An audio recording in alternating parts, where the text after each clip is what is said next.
Hey guys, how we doing? Welcome back to Future Of Rugby. So today's topic is quite a serious one actually, but it's something that means a lot to me. When I was 7 years old, I went to Franklin's Gardens for the first time to watch a rugby match, and I fell in love with the sport then. And from then I went on to play rugby myself. I was a ball boy for the Saints as well, plus through the love of video games as well. So between the combination of it all, I fell in love with the game that I still love today.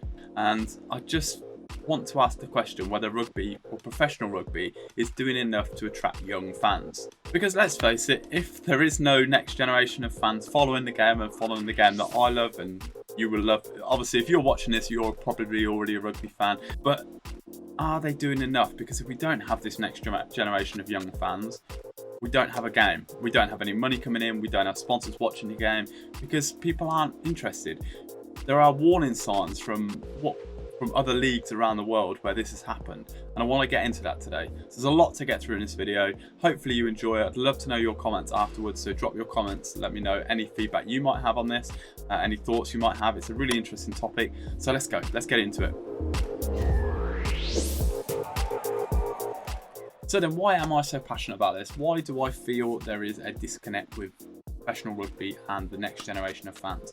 So this weekend we had the return of the Premiership, and we started on Friday night. We had Sale versus Harlequins. Hugo Monnier and Ellis Genj-Maratoji did a piece about rugby against racism, which is a really good video. If you haven't watched that, make sure you go and watch that. But in that, Hugo talks about rugby necessarily doesn't have a massive race issue, but it does have a huge class issue, where rugby is potentially still quite elitist, and Ellis Genj just spoke about this many times before. I think this is a really interesting point, and I do believe this to be the case, but what I also can't ignore is the fact that BT, the main broadcaster of the game and the exclusive rights holder for Premiership Rugby, did not promote the game at all once over the whole weekend on their main BT Sport account.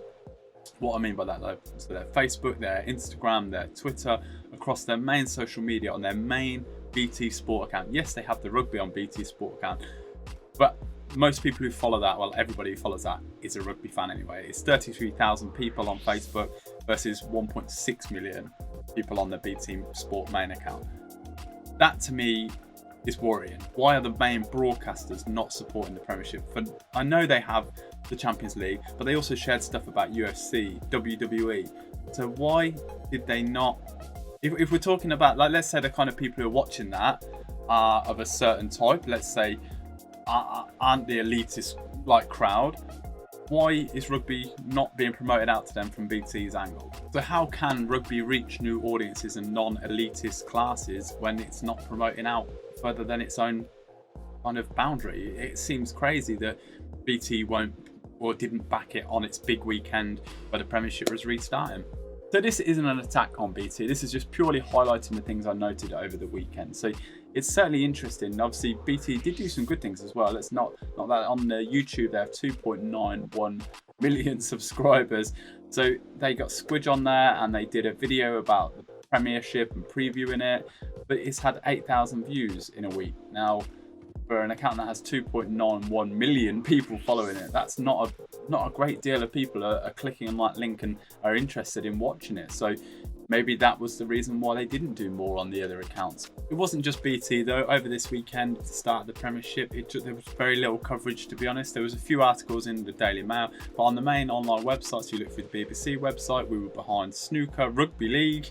Yeah, it was right down the page, and it seems to just get lost. You have to scroll a long way to find out any rugby information. The reason why I'm so worried about this is if we look at Super Rugby Australia for the launch of that, 69,000 people watched the opening game.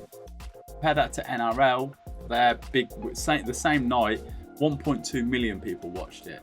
So you can see rugby has really slipped away in Australia, and I worry that England might follow suit. I think one of the big problems I've had, and when I've spoke to people and they've said before, well, it's the younger generation, they've not got the kind of attention span to concentrate on the game, they get bored easily and all these kind of things. And you know what, I think people hide behind that quite a lot actually. This younger generation are the ones that binge watch TV series. They just sit and watch hours and hours and hours of streamers and content online. So the problem necessarily isn't the youngsters. Maybe it's actually the content. Maybe it's actually the game. Maybe the problem is the game. And we actually heard this from Steve Diamond today, talking about how scrums are an issue and they are becoming boring. And I think rugby, and I know the purists in the game will go, well, if they don't like it, don't watch it. But here's the problem. If people aren't watching it, then there is no game to go to support. There's nobody going to these games at the grounds. And yeah, it's a really worrying trend. And maybe rugby does need to start looking at itself a bit more and saying, well, what can we do to make the game more fun, more attractive, and yeah, find new ways to get new fans into the game. So what other examples of sports that were possibly on the risk of dying out but have been reinvented to come back? A prime example of this is Formula One. Now, if you look at the way Formula One has rejuvenated itself since Bernie Ecclestone left, we've had the media game has absolutely changed for them. They've encouraged people to create content with race footage and memes, and they've really bought into the younger generation. They've got stars coming through, the likes of Lando Norris, so you're seeing these characters or these personalities come through and the fans are attached to them, which means that they'll want to watch the races, and if they don't watch the race, they know everything that's going on anyway.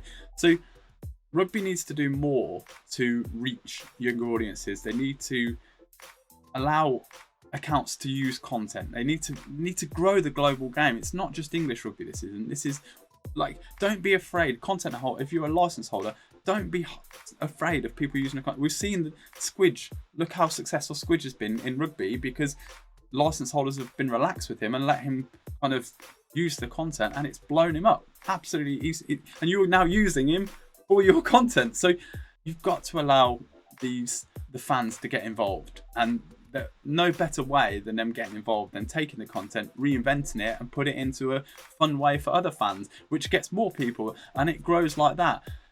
You need to stop looking at it like, well, it's I own the rights to it, this and the other. Well, I'm going to copyright and close down your account.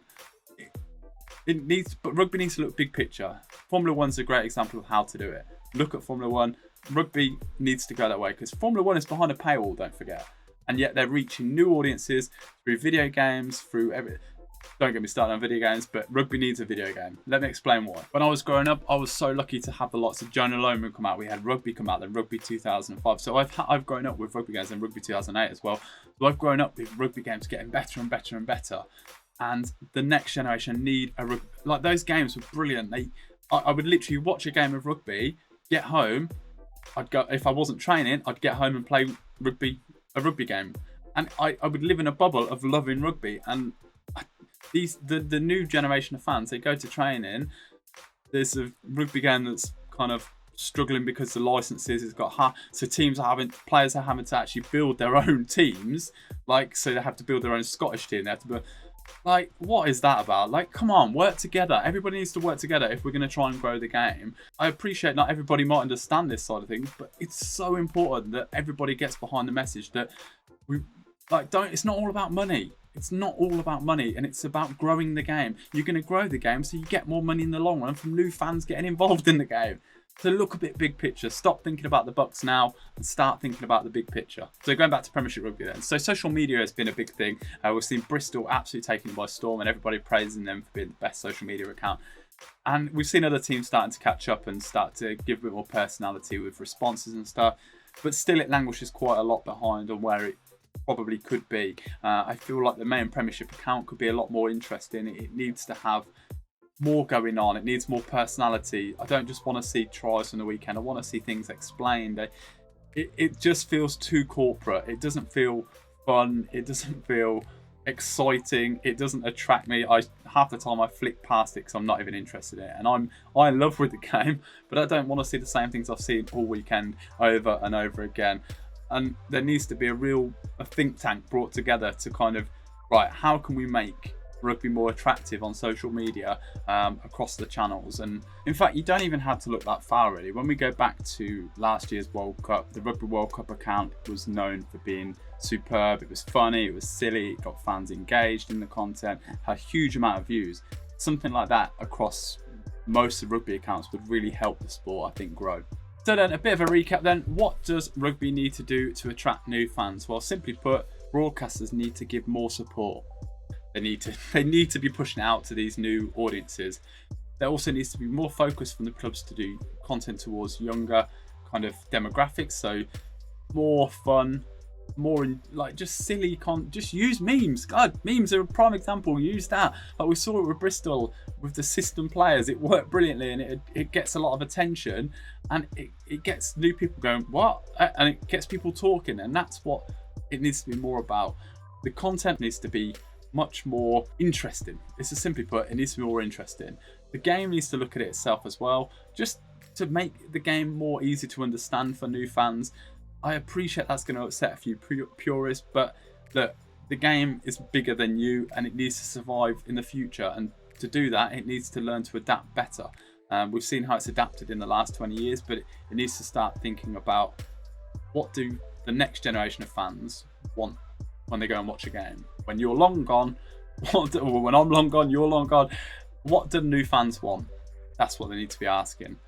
And finally, let people use content. Don't give them a copyright strike. Look how well it worked with Squidge.